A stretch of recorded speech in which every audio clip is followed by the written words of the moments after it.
बाबा साहब जो पूर्व वक्ता कह रहे थे कि इंसानों को, गुलामों को इंसान बनाने का काम जो किया है वो बाबा साहब ने किया है। और बाबा साहब हमें जो सबसे बड़ी शक्ति, सबसे बड़ी ताकत जो हमें भारत का संविधान हमें दिया है, जिसके अंदर हमें हमारे अधिकार लिखित में सरकार के पास में है, आज भारत के पास में है, जो हम लोग सुरक्षा को लेके, अपनी आजादी को लेके, अपने स्वतंत्रता को लेके, अपने समानता को लेके आज हम लोग जो है यहाँ जो जश्न मना रहे हैं इस तरह का, वो हमारे संविधान ने दिया। इतनी बड़ी सोच, इतनी बड़ी ताकत आज से 100 साल पहले उन्होंने हमारे लिए सोचा, हमारी ताकत के लिए सोचा, हमारे भविष्य के लिए सोचा, हमारे सम्मान के लिए सोचा।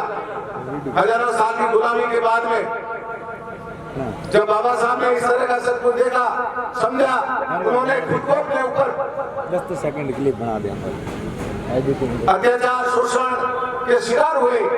और आज भी हमारे समाज के अंदर भेदभाव, अत्याचार आज भी जारी।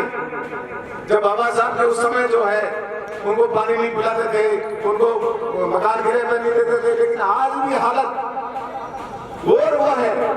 भले उसका कुछ तरीका बदल गया है, उसका प्रक्रिया और बदल गई है, लेकिन भेदभाव वही होता है।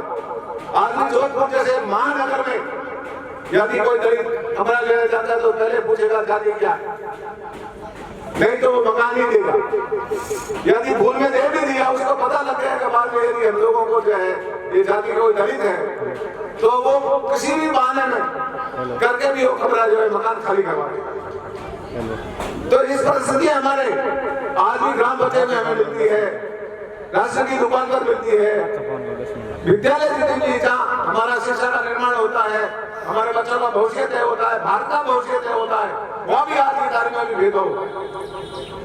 भेदभाव बदल गए हैं। पहले साइंस स्कूलों में मटकियां थी, अब वो मटकियां बंद कर दी, टूटी लगा दी, लेकिन टूटी में पानी कहाँ से आता है, टूटी कहाँ से पानी पीते हैं, लेकिन बहुत तरह के भेदभाव। तो दूसरा अत्याचारों का जो दौर है, आज भी हमारे बहन जो है इस गाँव में या शहरों में कहीं भी सुरक्षित नहीं है।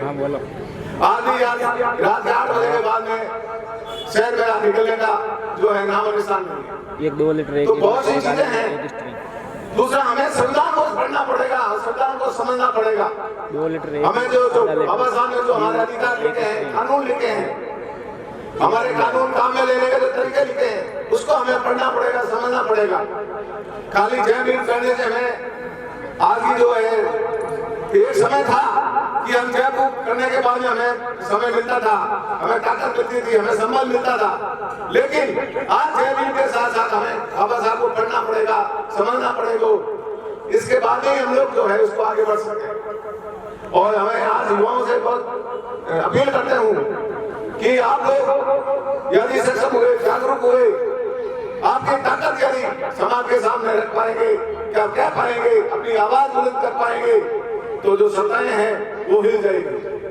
नहीं तो देखो हालात क्या है वो आप लोग सब समझ रहे हैं। हालातों के तरीके बदल गए हैं, रूप बदल गए हैं, लेकिन बीमारी और वो है।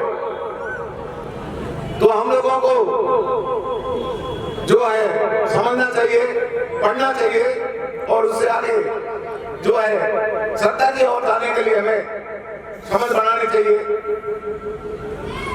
इसके लिए यहाँ मुझे बुलाया, मौका दिया, इसके लिए धन्यवाद। जय भीम, जय भारत।